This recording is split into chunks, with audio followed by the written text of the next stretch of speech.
Unity of Boulder is really founded by Myrtle and Charles Fillmore, and prayer was the most important thing with our founding fathers. And so if you have somebody that you want to pray for, Steve's going to walk around, and you can just, you've got pieces of paper in the pews. You can just put a name down. You don't have to say what the problem is or anything. And it will go onto a prayer list on Wednesday night. I will call it out, and then it will go into the prayer box for a month, and then it goes to Unity Village, Silent Unity, for another month. So it is covered in so many ways. So as he's walking around, let's sing together.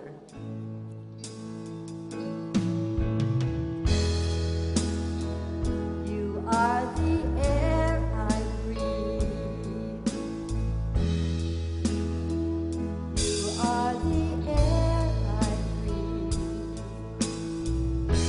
Your holy presence living in me. And I'm grateful for you.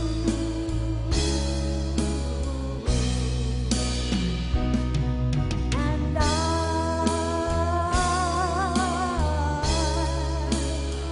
I'm grateful for you. I want them to join me, these wonderful singers. You are the air I breathe.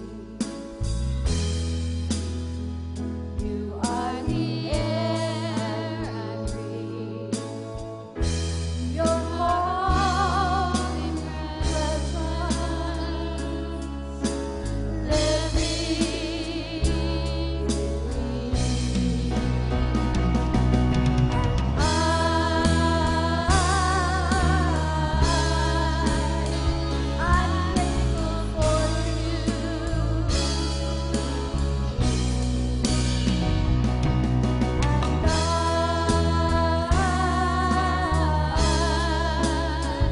I'm grateful for I'm grateful for you. I'm grateful for you. You're wonderful.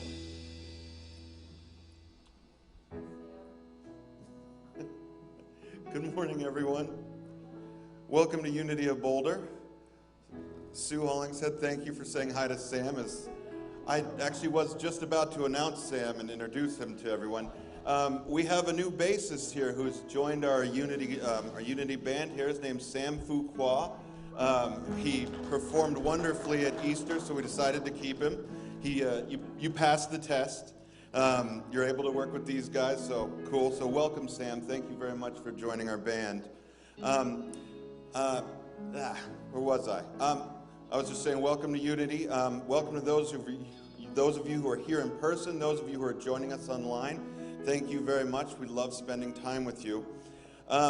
So we just did a call to prayer, and we had that guy who walked down with a box. His name is Steve Sheets. He is one of our prayer partners, and if anyone here has anything you have to, what our prayer partners are, is if you have anything you'd really like to pray with someone about following this service, just stay seated in your seat, and one of our prayer partners, we've got two more sitting right over here, we got Jay and Lisa, just stay seated in your seats, and they'll come to you, and they can pray with you here or take you down to the meditation room.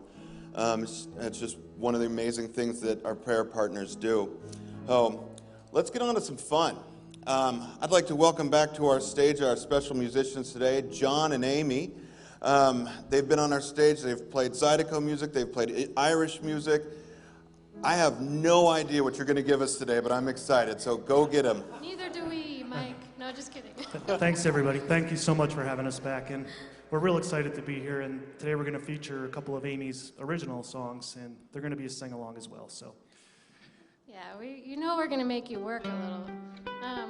So this first song is a song I wrote about those people in our lives that their love is just so impactful and influential that it never leaves us, even after they're gone or that we're apart. So The part that is the sing-along part is the chorus. So I'll just go over it super quick, and then the words will be up on the screen. If you want to sing along, that's great. If you don't want to sing along, that's great too. We won't judge, and it's just a really nice way to commemorate people that have been in your life that you miss, but you still carry with you. So the chorus goes, and I'll sing a line, and then I'll have you repeat if you want, just so you kind of get it in your head. Your love shines through every year and every step along this old road. Every year and every step along this old road. It guides me true, it guides me true. Like the night I saw you standing by the window. Like the night I saw you standing by the window. I was out there in the darkness. I was out there in the darkness. But I saw your love shine through. But I saw your love shine through. And whenever I'm alone now, and whenever I'm alone now, I imagine I'm with you. I imagine I'm with you. Okay, you ready? It's gonna be fun. Don't be nervous.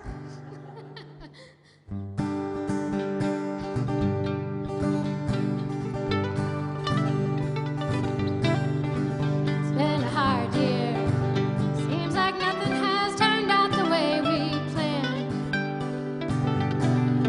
I haven't seen you in so many nights. The stars have turned to sand, and they fall right through my finger, sharp as any stone down here on land. But in the morning, all those birds will act like nothing has gone wrong. Who are they fooling, hopping through the trees and singing those old songs? It's as if they know my worries never keep me down for very long. It's as if they know your love shines through every year and every step along this old road. Good job. Finish. It guides me true. Like the night I saw you standing by the window. I was out there in the darkness, and I saw your love shine through. And whenever I'm alone now, I imagine I'm with you. Tell us about it, John.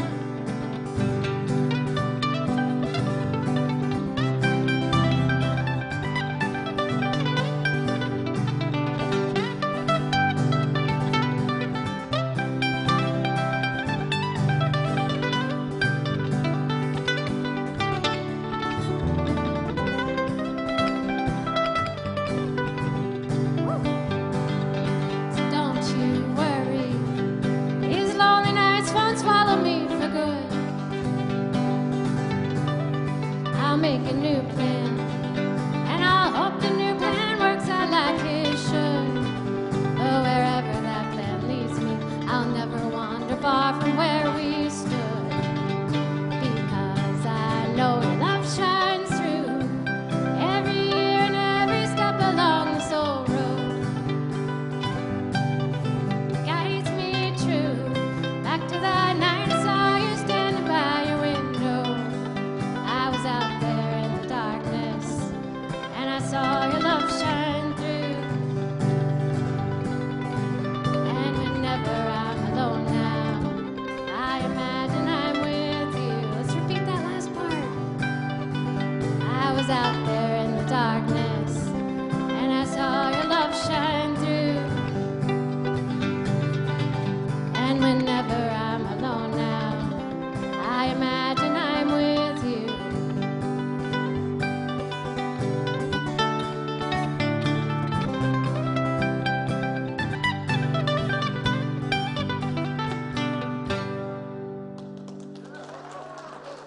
You guys were great. Thank you.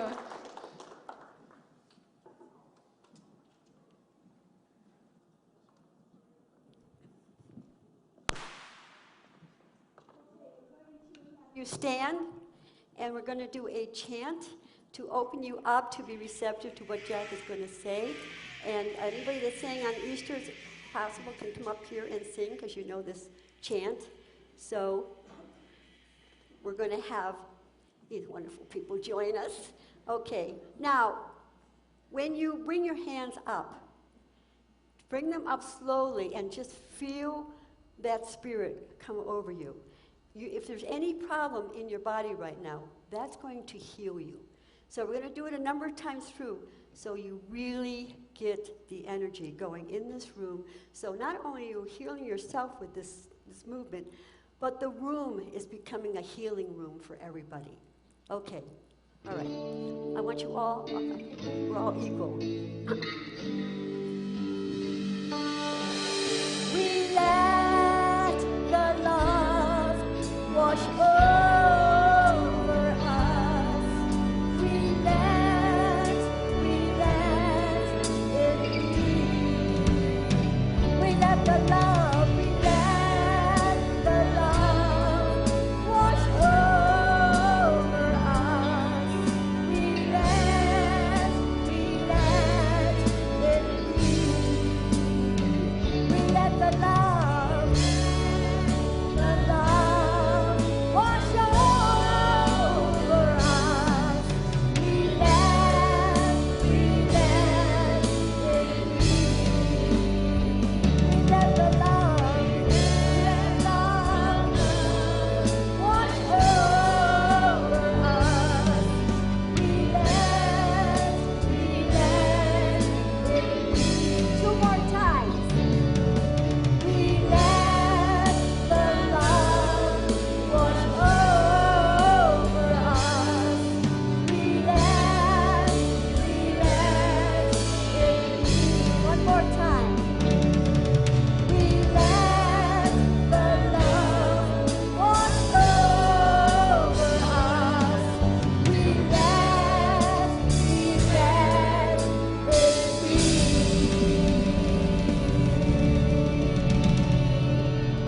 All right, now send that healing energy out to everybody. And think of any person needs prayer right now in your mind and send that out to those people. God bless you. Thank you.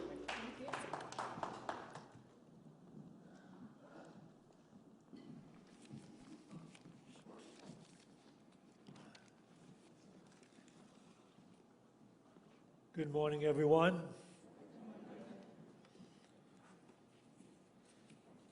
It always concerns me when we run into spring and summer because Unity people are such fair weather birds. You know? Well, God bless them. Okay. People have been asking why I was not here last Sunday at my 9 a.m. service or any service. I wasn't here last Sunday because Norma and I were invited to the introductory kickoff speech by Robert Kennedy Jr. in Boston, kicking off his campaign for the presidency of the United States in 2024.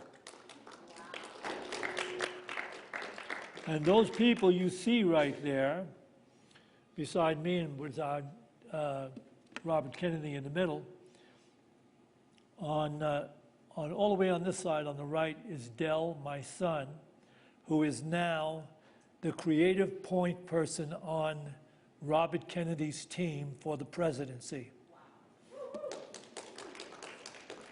And beside him is Dell's wife, Lee. And then that's Robert Kennedy's wife, that's on his right arm. That's Norma. And that's Dell's mother-in-law, or Lee's mother, beside me, right there on the end. So I'm not going to wax politically because I don't give to that idea. We're not here to try to persuade anybody to vote any this way or that way. because we understand that people, especially people in Unity of Boulder, are free-thinking people, that they take in the information of life and they make their decisions from their own personal guidance. And so that's what Unity of Boulder is all about. And but this turned out to an amazing experience for Norma and I. When we got to the place where this speech was going to take place, it's 1,000 seats in this auditorium on the mezzanine of the Plaza Hotel in Boston. And there was another close to 1,000 people in a room beside that, overflow for this occasion. Right here is the day that they were rehearsing and setting up the cameras, and Del was in charge of making sure everything was set up on that level for his grand opening speech. When we arrived, Norma and I, Norma stayed in the room to gussy up. Me, I roll out of the cab, and I went right up to the mezzanine to see everybody. And there's a guy standing there, a security guard in a suit with one of those things in his ear. And as I'm walking toward the entrance of the mezzanine, he said, "Sir, please just stand still. What business do you have here?" I said, "I'm the king of Unity."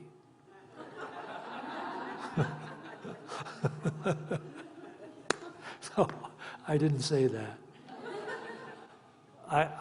I said, "Well, and I pointed into the mezzanine where Del was there, and he was working something out with Kennedy. And I said, "I'm with him." He said, "Oh, you're with Robert Kennedy?" I said, no, I'm with the other guy. That's my son."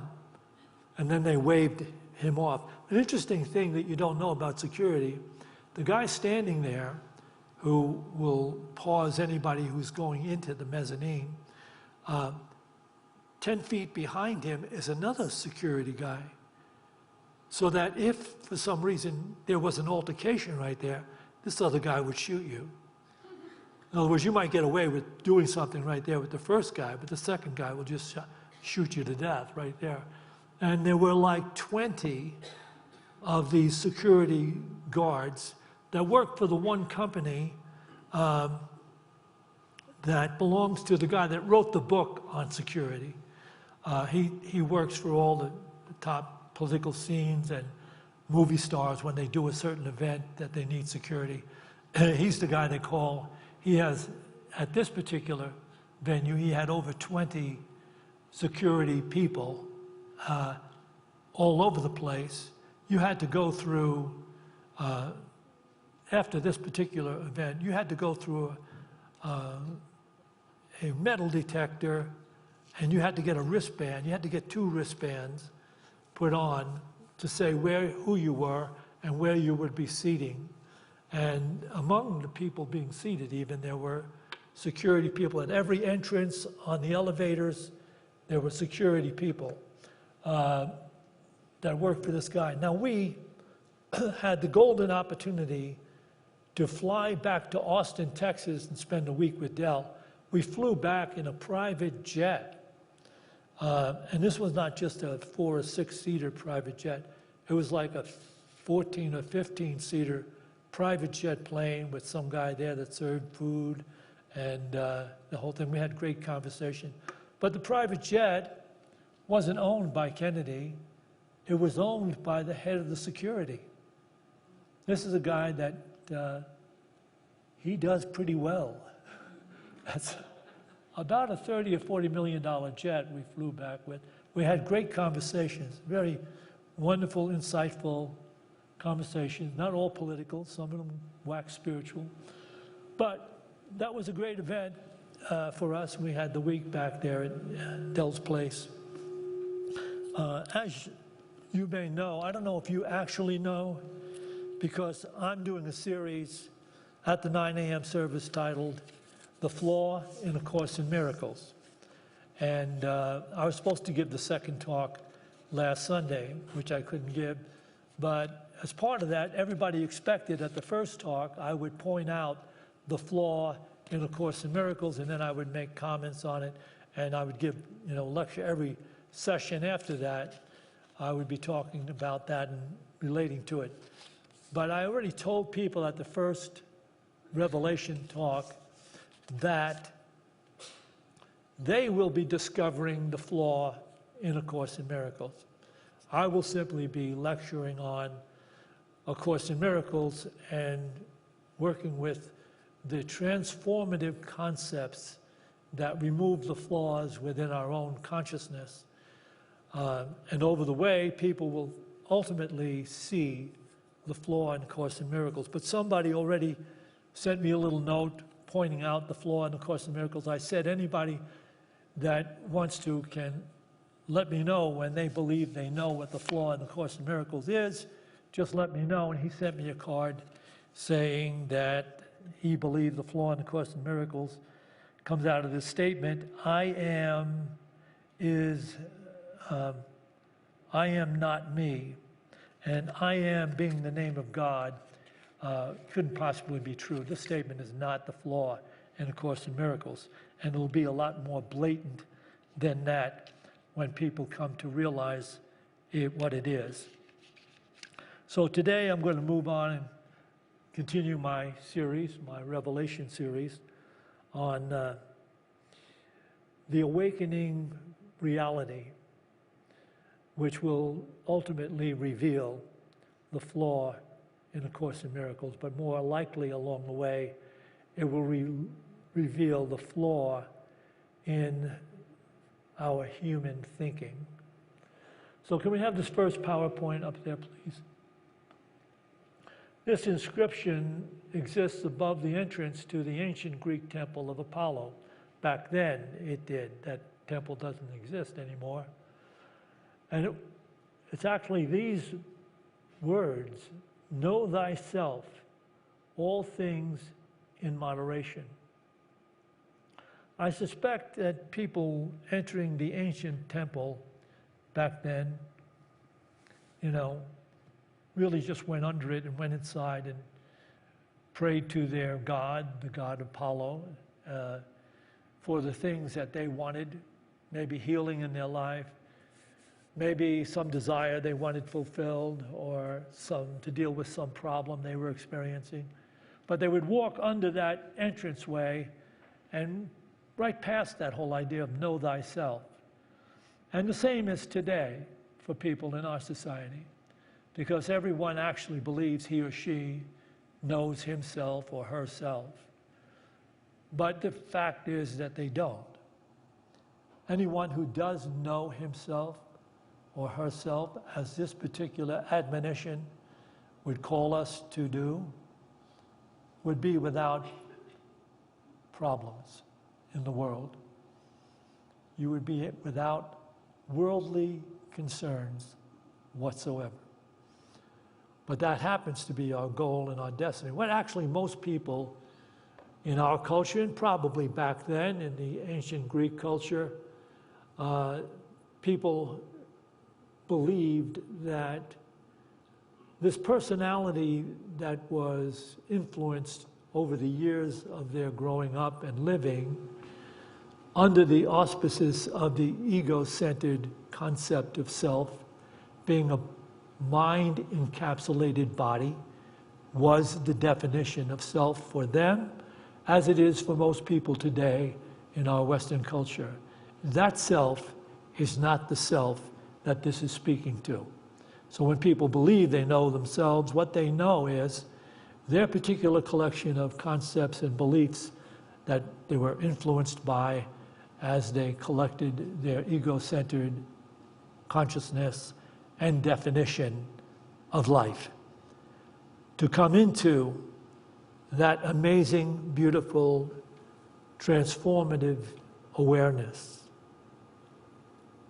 of self requires one becoming introspective and honestly aware of their own consciousness in relationship to life.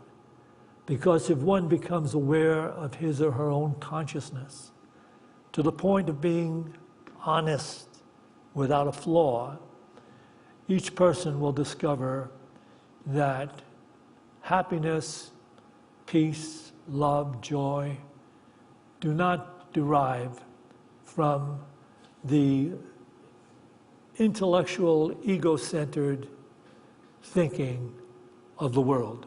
That's the thinking we were born and raised in, but it's not going to bring us the fulfillment that mankind's soul is seeking. We are seeking a fulfillment that brings us into a relationship with the creation itself.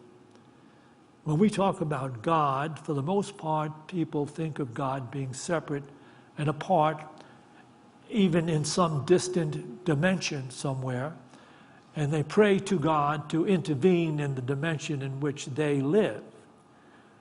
But the truth of the matter is, God is the creation ongoing. God is not separate from the creation, as people might suppose, that God created the world and then just watches over it or intercedes in the conditions of the world or people's lives if they pray effectively or if they're good enough or faithful enough. That's simply not true. It's simply not so. The truth is that God is omnipresent. That is, present in every moment, under all conditions and all circumstances. I know that the French cleric, Teilhard de Chardin, who was a noted sage, said that joy is the proof of the presence of God. That statement is not wholly true, because God is present everywhere, under all circumstances. And to make the statement true would be this: joy is the proof of the awareness of the presence of God in every person, in every place, in every condition. Because then that joy is not conditioned by the conditions or circumstances themselves. That joy is the relationship one has by being one with God. Now, the Apostle Paul, when he visited Greece, he possibly saw the temple of Apollo, along with the other temples and shrines that the Greek people erected in relationship to the gods that they worshiped. But Paul had this to say. You can read this in the book of Acts on chapter 17, verses 22 to 28. So Paul, standing in the middle of the Acropolis, said, "People of Athens, I perceive that in every way you are very religious. For as I passed along and observed the objects of your worship, I found also an altar with the inscription, 'To an unknown God.' What therefore you worship as unknown, this I proclaim to you. The God who made the world and everything in it, being Lord of heaven and earth, does not live in shrines made by man, nor is he served by human hands, as though he needed anything, since God gives to all people life and breath and everything. And God made from one every nation to live on all the face of the earth, having determined allotted periods and boundaries of that habitation, that they should seek God in the hope that they might feel after her and find her. Yet God is not far from each one of us, for in God's presence we live and move and have our being, as even some of your poets have said, for we are indeed God's offspring." Let's take a look at that again. Had set from one all nations, that therefore all nations should, can we just bring this back to the second? Made the world and everything in it, that the Lord of heaven and earth does not live in shrines, etc., etc. He is served by human hands.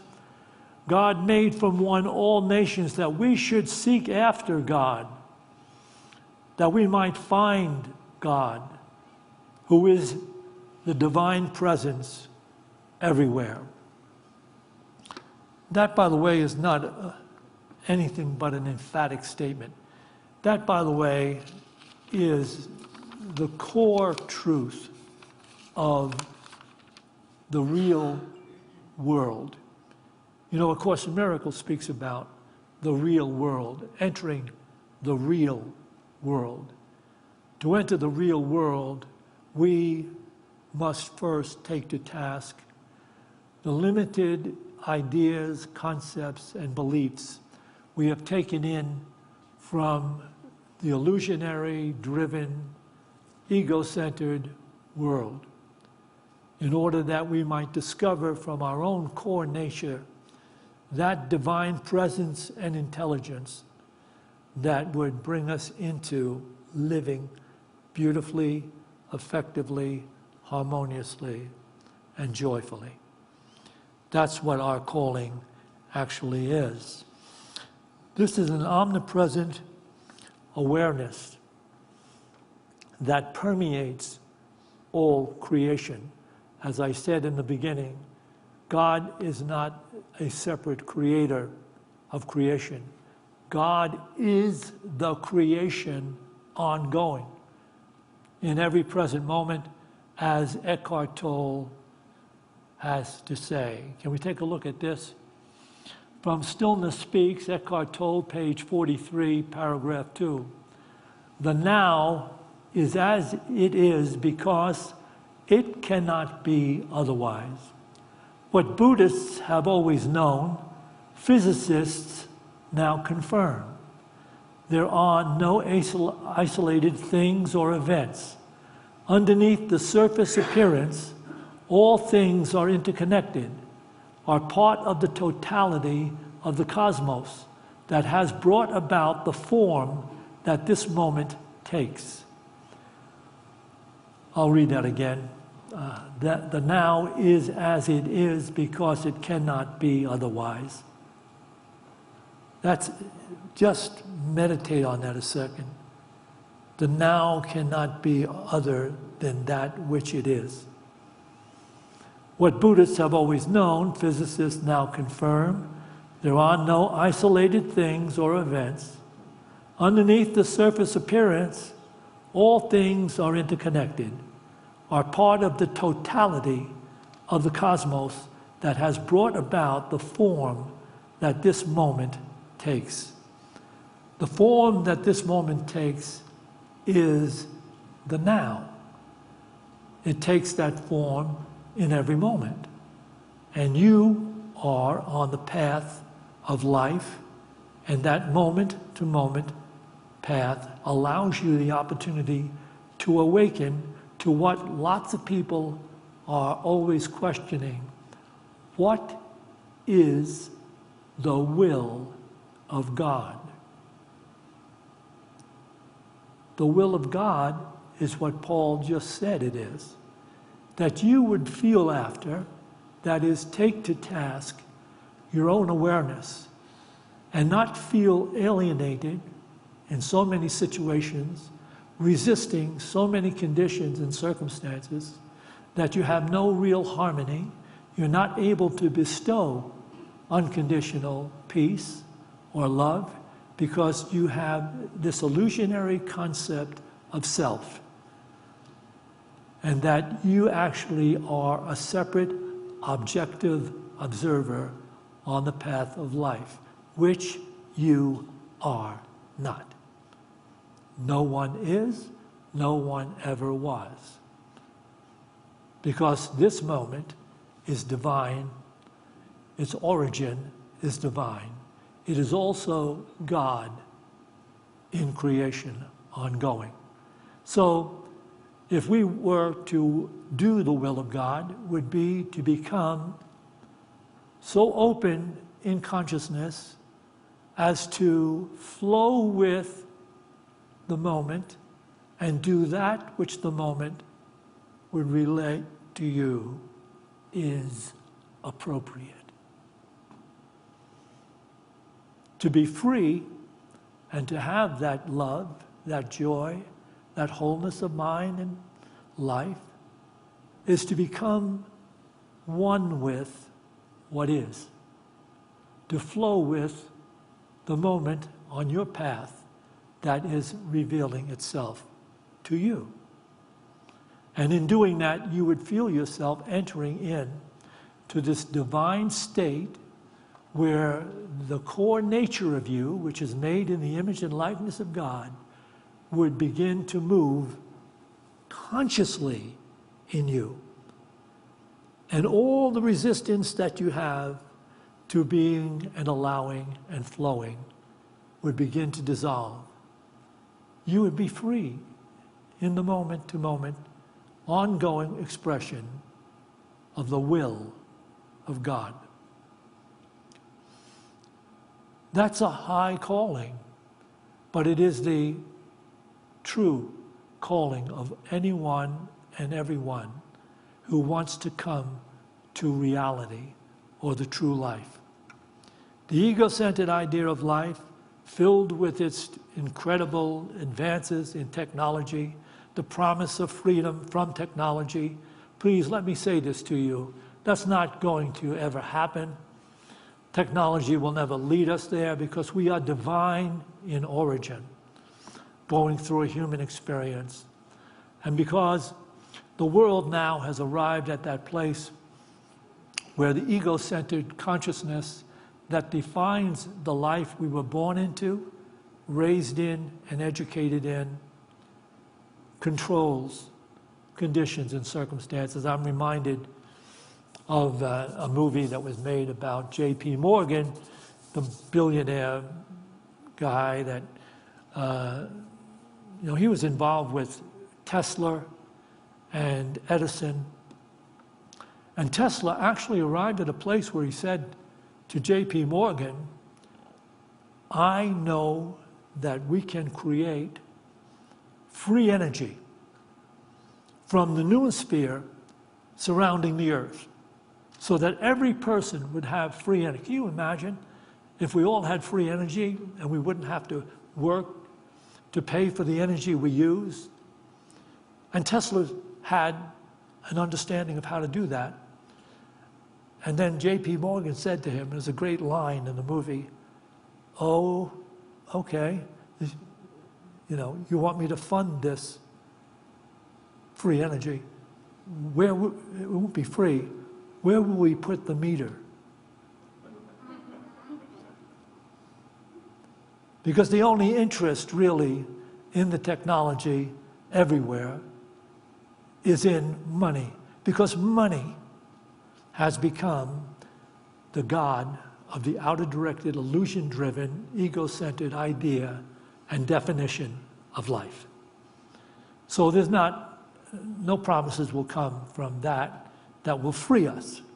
To be free is to be so free in your relationship to the moment of life as to have and allow its insight to be your guiding light, that you can, under all circumstances, be in that state of peace and joy that the masters of life talk about. That state of peace and joy are not contingent upon the circumstances in which we find ourselves. They are a given by the fact that your true nature has risen into your conscious awareness. So Eckhart Tolle, the master, modern-day master, had this as well to say. From Stillness Speaks, page 57, when you know who you truly are, there is an abiding, alive sense of peace. You could call it joy, because that's what joy is. Vibrantly alive peace. It is the joy of knowing yourself as the very life essence before life takes on form. That is the joy of being who you truly are. When you know who you truly are, there is an abiding, alive sense of peace. You could call it joy, because that's what joy is. Vibrantly alive peace. And it is the joy of knowing yourself as the very life essence before life takes on form. That is the joy of being who you truly are. This truth is corroborated throughout the New Testament. Specifically, in the book of John, it talks about, my disciples, I do not pray that you take my disciples out of the world. Where would they go, really? But I pray that you keep them from the evil in the world, that they might be in the world, but not of it. How would that happen? It means your consciousness, while you still carry on life in the physical world, your consciousness and your mind are not beholden to the changing tides and circumstances of the world. As long as we are operating from that illusionary idea of being separate from God, each of us operating from his ego-centered consciousness, conditioned by the personal beliefs and concepts we were exposed to in our lives, as long as we're operating from that, each person, you, right now, are only being defined by the conditions and circumstances on your path of life. They are defining you. They will toss you to and fro this way and that way in relationship to as to whether they're meeting your personal expectations, desires, and demands, or whether they're not. And that is not freedom, that is suffering moment to moment to moment. Our calling is to recognize that the thinking of the world is flawed and cannot deliver happiness, peace of mind, joy, insight, love. Can't happen. If you want it, you will have to take to task your own awareness. You'll have to be involved in spiritual practice so that you can bring your consciousness into the revelation of the present moment, which is what it is because it cannot be otherwise.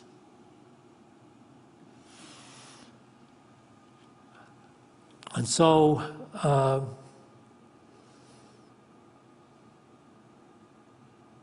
I want to share with you just another section of A Course in Miracles. Can we have this next PowerPoint? When you think about A Course in Miracles and what it would take, 7 years of your life, the author of A Course in Miracles, Helen Schuckman, worked at this Columbia University Hospital. And she had reached such a point of desperation in working with the patients in that hospital who were suffering from mental aberrations, disturbances, etc. She went to her boss, who was the head of the program, and she said to Thedford, it's not working. The staff here are as crazy as the people they're trying to help. And she said, there has to be another way. He said to her, why don't you meditate on that? Think about that and let's talk about it. And so that's how A Course in Miracles came into being. She started to have dreams that indicated to her another reality.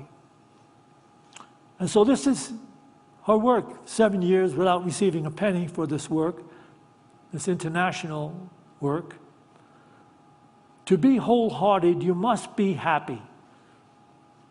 That comes directly from the cosmic consciousness and intelligence we recognize to be God. To be wholehearted, you must be happy. If fear and love cannot coexist, and if it is impossible to be wholly fearful and remain alive, the only possible whole state is that of love. There is no difference between love and joy. Therefore, the only possible whole state is the wholly joyous. To heal or to make joyous is therefore the same as to integrate, and to make one. We'll leave it there because I want to focus on that whole line.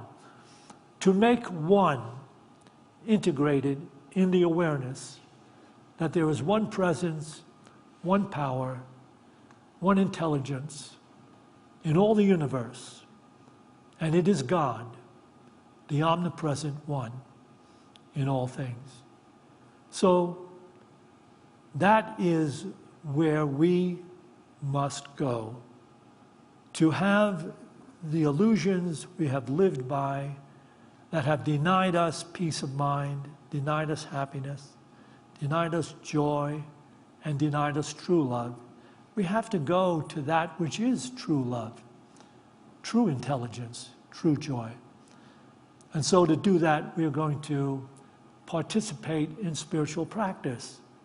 The spiritual practice of meditating, aligning our consciousness with that truth, and then learning to carry that with us into our lives, on our path of life, moment to moment to moment, to ultimately become an emissary of the divine truth. There is, think about this. Now, I just said there is. Do this in yourself. Say within yourself, there is only God. And we're going to meditate together. I'm going to have Larry back out here and Norma. I'll begin by this meditation by reading to you a very appropriate daily word, and then I will lead a guided meditation from that.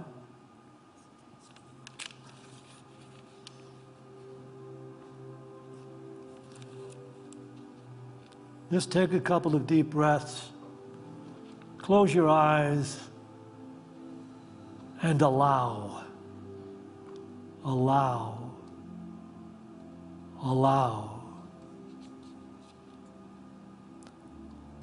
I am on holy ground wherever I am. The world can feel like a cold,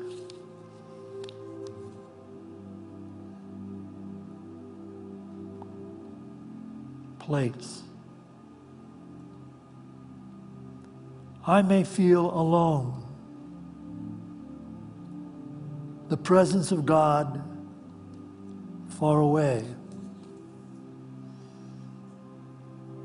At these times, I remind myself there is nowhere I can be where God is not. I shift my perspective. I do not seek the presence of God. I find the presence of God on the soft breeze that caresses my face, in the sunlight that warms my skin, and in the sights and sounds that delight me and help me feel more alive. I find the presence of God in each person I encounter, just as I find it in and as myself.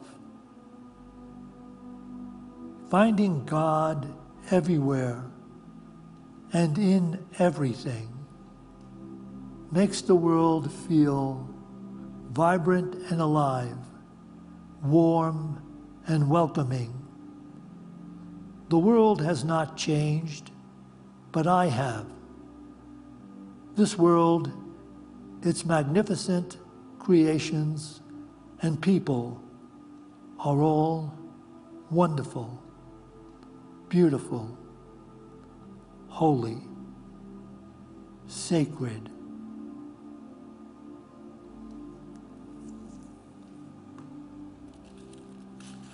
Only believe.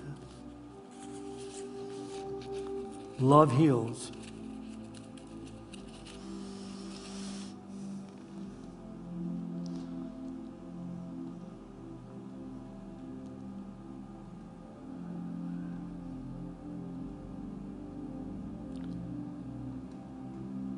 Just breathing is a miracle, a gift. Breathing can be a prayer, a mantra, when confronted by challenging circumstances. Just breathing, remembering to breathe, can open a pathway to the presence of God. Just breathing is a miracle.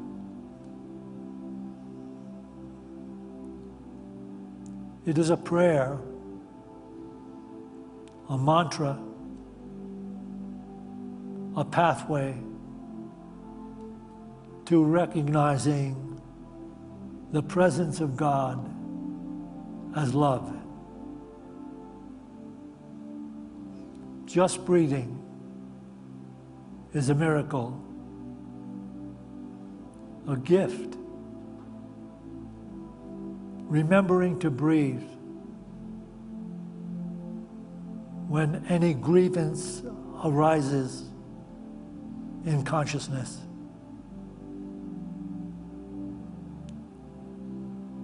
Just breathing can be the prayer that opens the way to the presence of healing peace and healing love.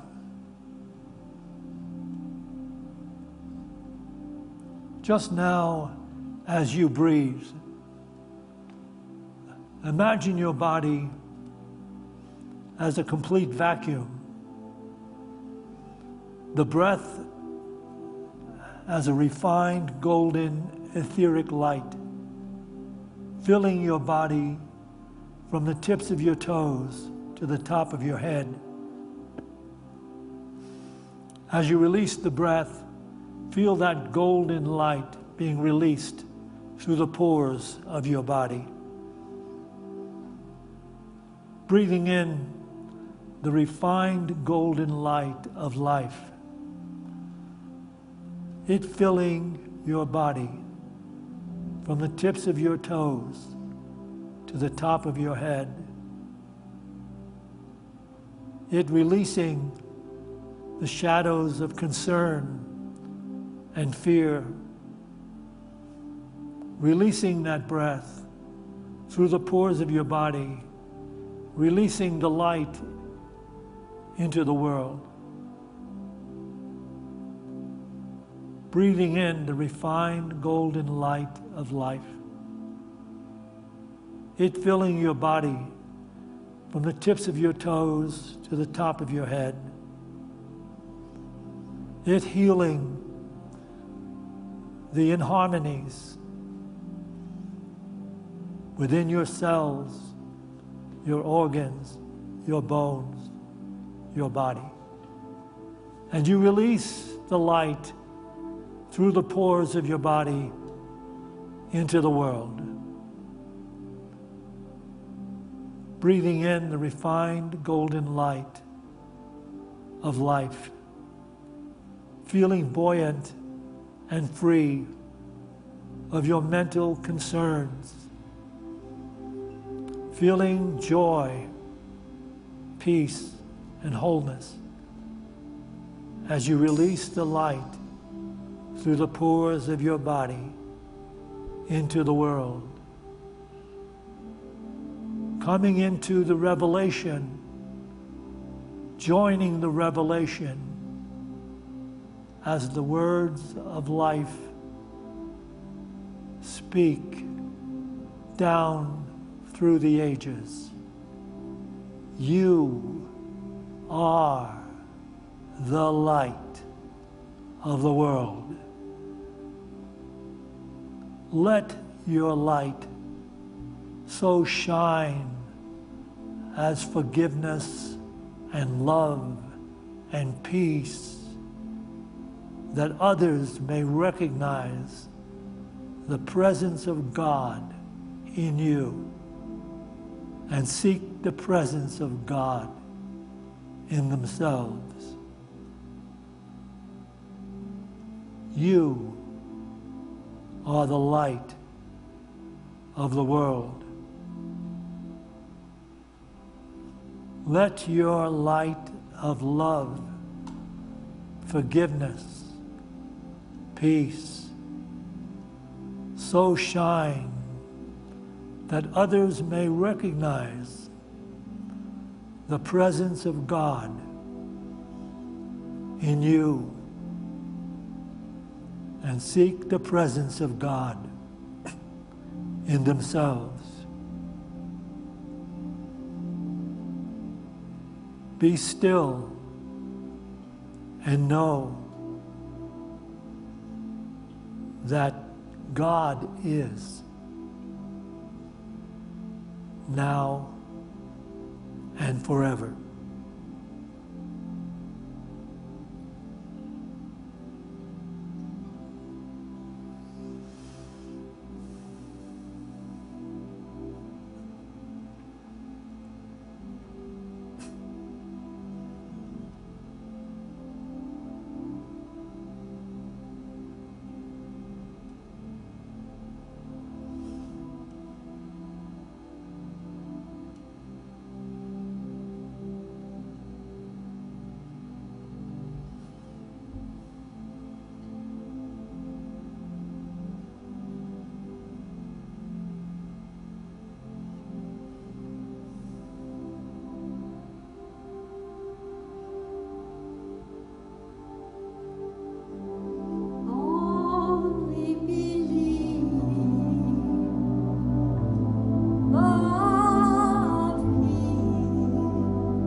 As we go forth from this meditation to those places we occupy in time and space, let us go forth with a greater determination to be awake in the process of living. For this opportunity in every moment, we give thanks in the name and the power of that presence that we have understood is the Christ within. To this we say, thank you. Amen.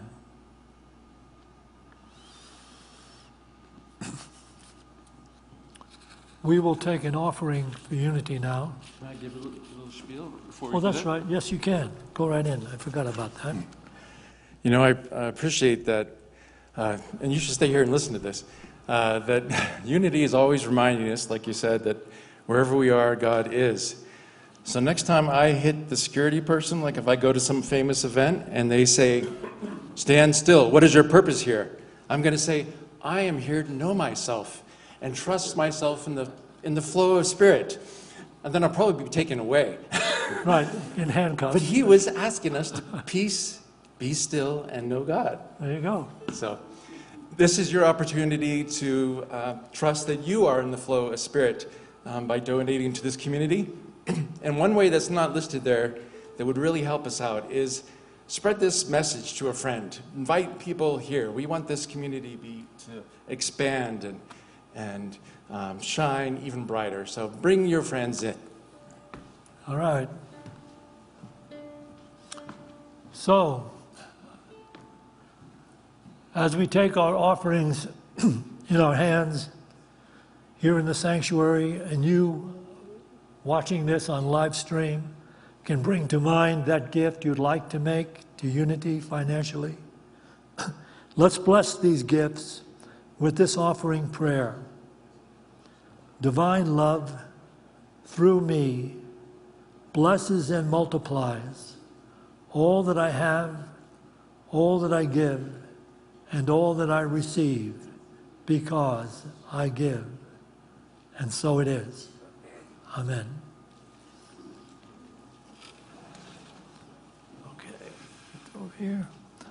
And we have the opportunity to listen to our guests share their incredible music with us once again. Thank you, Jack. I'm so grateful to be here. Really, nowhere else could you hear a message like that this morning, just about anywhere. So it's an honor to be here and share in that. So this song is one I wrote about that dark night of the soul when you're caught up in these conditions and these moments of suffering and sort of waiting and hanging on for the sunrise and that sense of love to find you. It's about not giving up.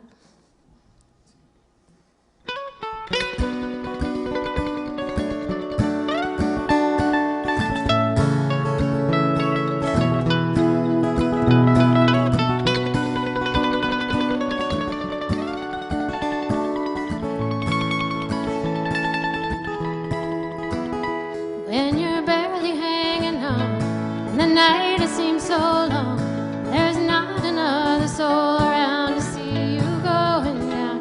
Just remember where you are, walk outside and find the stars. Look back along the path you walked, you've come so very far. Don't stop now. Nothing hours and dawn will warm your face, pull you from the ground. Don't stop now. Another sunrise waits to light your way, shine His mercy down. Don't stop now.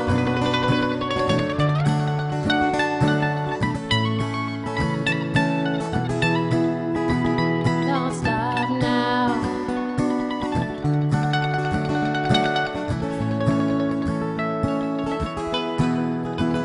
There's no easy way to say it. Sometimes life is hard to bear, and it's hard to see a future out beyond the dark despair. But a future's out there waiting, with a beauty fierce and bright, and you'll never know how wonderful it is until first light. Don't stop now. A few more hours and dawn will warm your face, pull you from the ground. Don't stop now. Another sunrise waits to light your way, shine His mercy down. Sing with me. Don't stop now.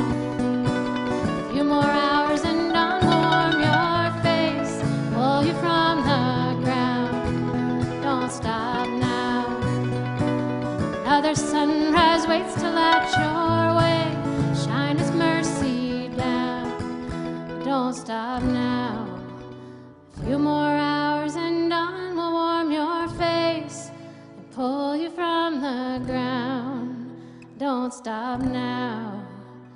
Another sunrise waits to light your way, shine His mercy down. Thank you.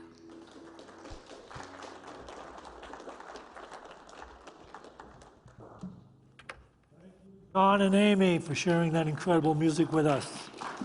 They will be back. Okay. It's time to have our closing benediction song. We're doing I Release? Yeah. Okay. Come join us. I release and I let go. All right, get in touch with this. I release and I let go. I let the Spirit run my life, and my heart is open wide. Yes, I'm only here for God. No more struggle.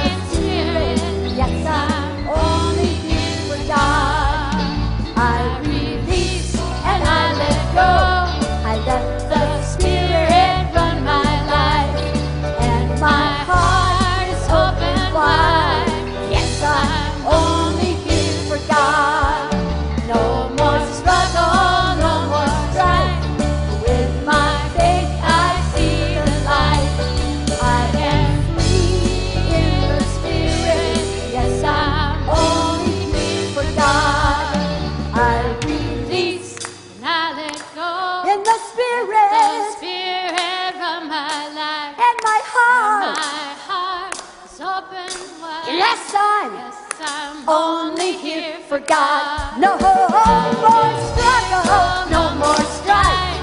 With my faith I see the light. I am free in the Spirit. Yes, I'm only here for God. Yes, I'm only here for God. Yes, I'm only here for God.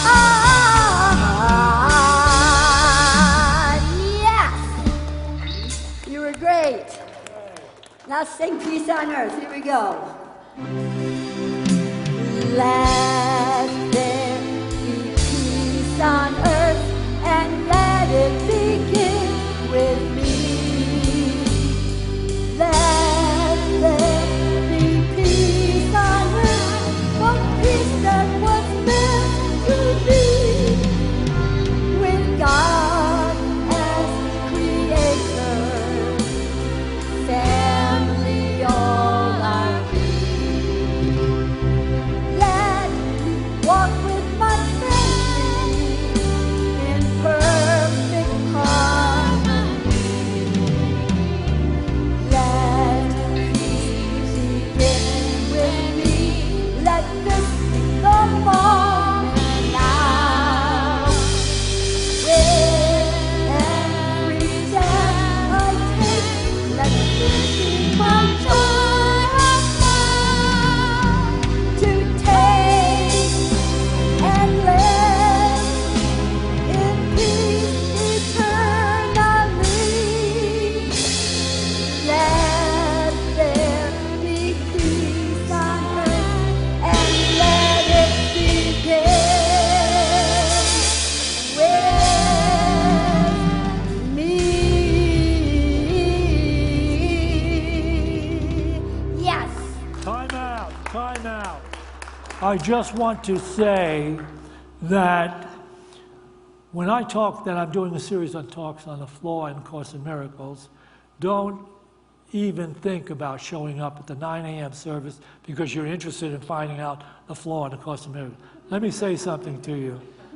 I'm always in touch with Santisha, who lives the truth that she shares every single day in such a magnificent way that she actually understands. She actually understands where the flaw in the Course in Miracles is. And when I get around to having revealed that flaw, then I will allow her to speak it as I share it in the 9 a.m. service.